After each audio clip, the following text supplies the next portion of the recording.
তবে এই মাসে করণীয় এবং বর্জনীয় কি এ বিষয়ে আমি আলোচনা করব ইনশাআল্লাহ। তো আল্লাহ পাক 4টি মাসকে সম্মানিত করেছেন, তার ভিতরে একটি মাস হলো মুহররম মাস। এটা আরবি মাস গণনায় প্রথম মাস।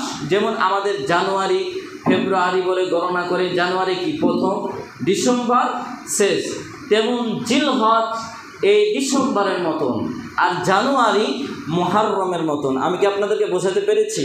তো এই মুহররম মাস বছরের প্রথম মাস, আরবি মাসের এটা প্রথম মাস, যেটা আমরা বলি জানুয়ারি। ঠিক মুহররমটা যদি আমরা আরবি মাস দিয়ে গণনা করে চলতাম, তাহলে মুহররম মাসের আজকে প্রথম মাস হতো। সম্মানিত প্রিয় হাজিরিন, তো এই মাসটাকে শুধু মুসলমানরাই সম্মান করে নাই, ইহুদিরাও কিন্তু এই মাসটাকে সম্মান করেছে। কেমন করে সম্মান করেছে আপনি কি প্রমাণ নেবেন? হযরত মুহাম্মদ সাল্লাল্লাহু আলাইহি ওয়াসাল্লাম যখন মক্কা থেকে ইয়াসরিবে হিজরত করেন, অর্থাৎ মদিনায় হিজরত করেন, সে সময় তিনি দেখলেন যে ইহুদিরা রোজা রাখছে। তো আল্লাহ রাসূল সাল্লাল্লাহু আলাইহি ওয়াসাল্লাম ইহুদিদেরকে বলছেন, মা হাযাল ইয়াউমুল্লাযী তাসুমুনা, এদিনে তোমরা কি জন্য রোজা রাখছো? তারা বলল, হাযা ইয়াউমুন আযীম, এটা একটি মর্যাদাপূর্ণ দিবস। আল্লাহ রাসূল সাল্লাল্লাহু আলাইহি ওয়াসাল্লাম ইহুদিদেরকে জিজ্ঞাসা করলেন যে তোমরা এই দিনে কি জন্য রোজা রাখছো? ইহুদিরা কি জবাব দিল? হাযা ইয়াউমুন আযীম, এটি একটি মর্যাদাপূর্ণ দিবস। আনজাল্লাহু ফীহি মূসা ওয়া কওমা, আল্লাহ তাআলা এই দিনে হযরত মূসা আলাইহিস সালাম ও তার কওমকে ফেরাউনের কবল থেকে মুক্ত করেছেন। অর্থাৎ মুহররমের 10 তারিখে আল্লাহ সুবহানাহু ওয়া তাআলা কাকে মুক্ত করেছেন? ফেরাউনের কবল থেকে হযরত মূসা আলাইহিস সালামকে কি করেছেন? মুক্ত করেছেন। ওয়াগররাকা ফিরআউনা ওয়া কওমা, এবং ফেরাউন তার দলবল দরিয়ায় নিমজ্জিত করেছেন। অর্থাৎ ফেরাউনকে তার দলবল সহ এই মুহররমের 10 তারিখে নিমজ্জিত করেছে। ফাসামাহু মূসা শুকরান, এরপর হযরত মূসা আলাইহিস সালাম শুকরিয়া স্বরূপ রোজা রেখেছেন। হযরত মূসা আলাইহিস সালাম এই 10ই মুহররম মুক্তি পাওয়ার জন্য, ফেরাউনের কবল থেকে মুক্তি পাওয়ার জন্য তিনি কি করেছেন? শুকরিয়া স্বরূপ কি করেছেন? সিয়াম আদায় করেছেন, রোজা আদায় করেছেন। ফানাহনু নাসুমু, তাই আমরাও রোজা রাখি। কারা বলছে? ইহুদিরা বলছে। তাই আমরাও কি করি? রোজা রাখি। কাকে বলছেন এই কথা? হযরত মুহাম্মদ সাল্লাল্লাহু আলাইহি ওয়াসাল্লামকে। তো হযরত মুহাম্মদ সাল্লাল্লাহু আলাইহি ওয়াসাল্লাম বললেন, যেহেতু তোমরা ইহুদি, তোমরা মূসা আলাইহিস সালাম মুক্তির জন্য রোজা রাখছো, যেহেতু আমিও নবী, হযরত মূসা আলাইহিস সালামেও নবী, সেহেতু রোজা যদি রাখতে হয় আমরাই সবচেয়ে বেশি হকদার। এই জন্য আল্লাহ রাসূল সাল্লাল্লাহু আলাইহি ওয়াসাল্লাম সাহাবীদেরকে বললেন, ও সাহাবীরা, তোমরা এই মুহররম মাসের 10 তারিখ কি করো? রোজা রাখো। সাহাবীরা বললেন, ইয়া রাসূলুল্লাহ, হে আল্লাহর রাসূল, ইন্নাহু ইয়াউমুন তুআদ্দিমুহুল ইয়াহুদ ওয়ান নাসারা, এই দিনে তো ইহুদিরা এবং নাসারারা, খ্রিস্টানরা সম্মান করে এবং তারা রোজা রাখে। আল্লাহ রাসূল সাল্লাল্লাহু আলাইহি ওয়াসাল্লাম বলেছিলেন, তখন নবীজি বলেছিলেন, তাহলে আমরা তাদের বিরোধিতা করব, অর্থাৎ 9 এবং 10 তারিখে রোজা রাখবো। বলছেন কে? হযরত মুহাম্মদ সাল্লাল্লাহু আলাইহি ওয়াসাল্লাম। অর্থাৎ ইহুদিদের বিরোধিতা করবেন, ইহুদিরা যেটা করবে তার বিপরীতে মুহাম্মদ রাসূলুল্লাহ সাল্লাল্লাহু আলাইহি ওয়াসাল্লাম করবেন। দেখেন রাসূলুল্লাহ সাল্লাল্লাহু আলাইহি ওয়াসাল্লাম ইবাদতের ভিতরেও ইহুদিদের বিরোধিতা করলেন, ইহুদিদের কালচার, ইহুদিদের চলন ফিরনের বিরোধিতা করেছেন। অথচ নবী করিম সাল্লাল্লাহু আলাইহি ওয়াসাল্লাম ইবাদতের ভিতরেই বিরোধিতা করেছেন। কিন্তু আমরা আজকে চলন ফিরনগুলো করে ইহুদিদের মতন, সকালে উঠি ইহুদিদের মতন। ইহুদিরা ফজরের নামাজ পড়ে না, তারা তো ইহুদি, তারা তো খ্রিস্টান। তারা ঘুম থেকে ওঠে 9টা 10টার দিকে, তারপর তারা নিয়মিত কাজে নিয়োজিত হন। কিন্তু আজকে আমরা মুসলমান পরিবার, আমাদের দিকে তাকান তো, আমরা মুসলমান, আমরা ঘুম থেকে উঠছি কয়টার দিক? আমাদের তো ঘুম থেকে ওঠার সময় ছিল ফজরের সময়। তাহলে দেখেন তো আমরা খ্রিস্টানের কালচার তৈরি করে রাখছি কি রাখছি না? ঘুমাই কয়টার দিকে? ঘুমাই 10টা 11টার দিকে। অথচ রাসূল সাল্লাল্লাহু আলাইহি ওয়াসাল্লাম এশারের নামাজের পরে ঘুমিয়ে যেতেন এবং ঘুমানোর আদেশ দিয়েছেন। তাহলে তো এশারের নামাজের পর ঘুমিয়ে গেলে আমরা ফজরের সময় তাড়াতাড়ি চেতন পাবো, কিন্তু ঘুমায় 11টা 12টার দিক, তাহলে তো 9টা 10টা বাজবেই ঘুম থেকে উঠতে। তাহলে এখানে ইবাদতের ভিতরে রাসূলুল্লাহ সাল্লাল্লাহু আলাইহি ওয়াসাল্লাম বিরোধিতা করলেন।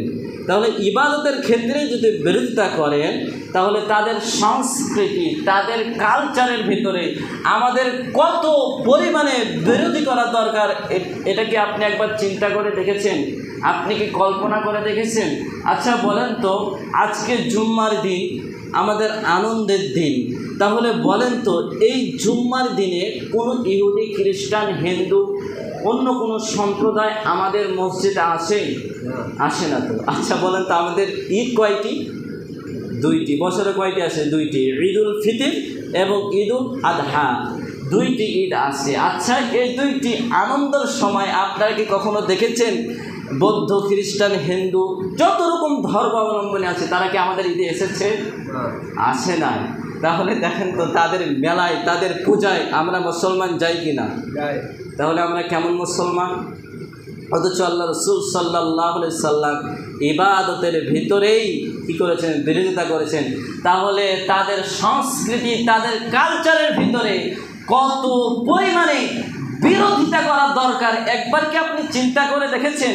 মুসলমান হিসেবে আমার আপনার কর্তব্য হলো যে আমি মুসলমান, আমার বাবা মুসলমান, আমার পরিবার মুসলমান, আমার বংশ মুসলমান, কেন আমি হিন্দুদের মেলায়, পূজায় তাদের আমি যোগদান করব, তাদের আমরা সফলতা করব? হ্যাঁ, করবে কারা? যারা ইহুদি, যারা খ্রিস্টান, তাদের ধর্ম তারা মানবে, আমাদের কোনো মাথা ঘামা নেই। কিন্তু আমরা মুসলমান, আমরা তাদের সংস্কৃতি, কালচারে অংশগ্রহণ করতে পারবো না। হযরত ইব্রাহিম আলাইহিস সালাম কি বলেছিলেন? তাদের সংস্কৃতি, কালচারে অংশগ্রহণ করবেন না বলেই বলেছিলেন যে আমি অসুস্থ। আসলে তাদের কালচার, তাদের সংস্কৃতি দেখে তার মাথাটা এত ঘিবড়ে গেছিল যে তার মনস্তত্ত্বটা অসুস্থই পড়ে গেছিল, এই জন্য তিনি বলেছিলেন আমি অসুস্থ।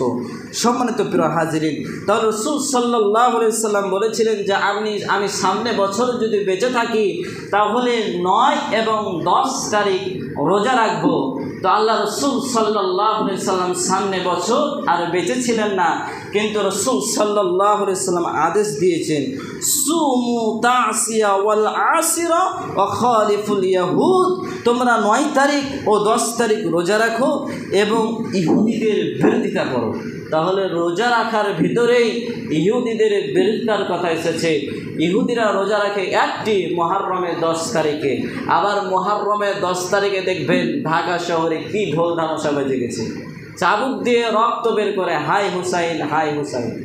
দেখেন কত নিচু নেমে গেছে। এটা কিন্তু ধর্ম না, অথচ সিয়াম আদায় করে মুহররমের 9 এবং 10 তারিখ আমাদেরকে সিয়াম আদায় করে থাকতে হবে। রাসূল সাল্লাল্লাহু আলাইহি সাল্লাম এ কথা বলে গেছেন 1,500 বছর আগে।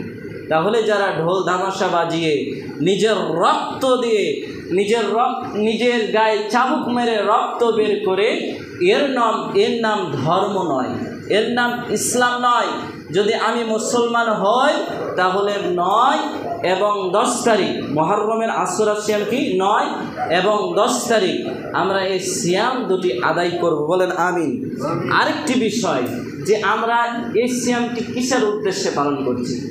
অনেকজনের অনেক মতে অনেক মানুষ ধারণা করে যে হযরত হুসাইন রাদিয়াল্লাহু তাআলা আনহু কারবালার প্রান্তরে শহীদ হয়েছেন, এই জন্যই হয়তো মনে হয় আমরা সিয়াম আদায় করি। অথচ এই কথাটা ডাহা মিথ্যা কথা, এটা নয়। হযরত মূসা আলাইহিস সালাম ফেরাউনের কবল থেকে রক্ষা পেয়েছিলেন, এই জন্য শুকরিয়া স্বরূপ হযরত মূসা আলাইহিস সালাম এই মুহররমের 10 তারিখে রোজা রেখেছেন। অথচ ইহুদিরাও এই রোজাটা রাখতেন। আল্লাহ রাসূল সাল্লাল্লাহু আলাইহি সাল্লাম দেখলেন যে ইহুদিরা একটি রোজা রাখছে। সাহাবীরা বললেন যে ইয়া রাসূলুল্লাহ, ইহুদিরা তো একটি রোজা রাখছে। তার রাসূল সাল্লাল্লাহু আলাইহি সাল্লাম বললেন যে আমরা তাদের বিরোধিতা করব, এই জন্য 9 তারিখ এবং 10 তারিখ তিনি এই সিয়ামটি আদায় করতেন। আসুন, এই সিয়ামটি আদায় করলে আর ফজিলত কী রয়েছে জানার দরকার নাই। আল্লাহ রাসূল সাল্লাল্লাহু আলাইহি ওয়াসাল্লাম বলেছেন, সিয়ামু ইয়াউমি আশুরা আহতাসিবু আলাল্লাহি আন ইউকাফফিরা সানাতাল্লাতী ক্বাবলা।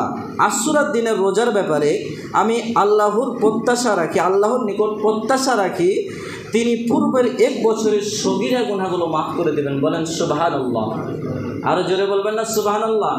কেউ যদি এ আশুরা 9 এবং 10 তারিখ সিয়াম আদায় করে, তার পূর্বের 1 বছরের সগীরা গুনাহগুলো কিন্তু আল্লাহ সুবহানাহু ওয়া তাআলা মাফ করে দিবেন। 4টিখানি ব্যাপার বলছেন, সগীরা গুনাহগুলো আল্লাহ সুবহানাহু ওয়া তাআলা ক্ষমা করে দিবেন। বড় পাপও যেমন ভয়ঙ্কর, ছোট পাপও তেমন ভয়ঙ্কর।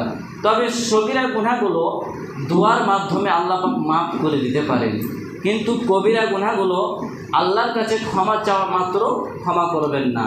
দ্বিতীয় বিষয় হলো যে মানুষের হক যদি নষ্ট করে থাকে, তাহলে এই মানুষের হকটা মানুষের কাছেই ক্ষমা চাইতে হবে, এটা আল্লাহ সুবহানাহু ওয়া তাআলা ক্ষমা করবেন না। সগীরা গুনাহ, কবিরা গুনাহ, এই গুনাহগুলো আল্লাহ সুবহানাহু ওয়া তাআলার কাছেই ক্ষমা চাইতে হবে। আল্লাহ পাক ইচ্ছা করলে ক্ষমা করতেও পারেন, আল্লাহ পাক ইচ্ছা না করলে ক্ষমা করবেন না। তো আমাদের উচিত হবে আল্লাহর কাছে তওবা করা। তুবু ইলাল্লাহি তাওবাতান নাসুহা, খাঁটিভাবে খালেস নিয়তে তওবা করা।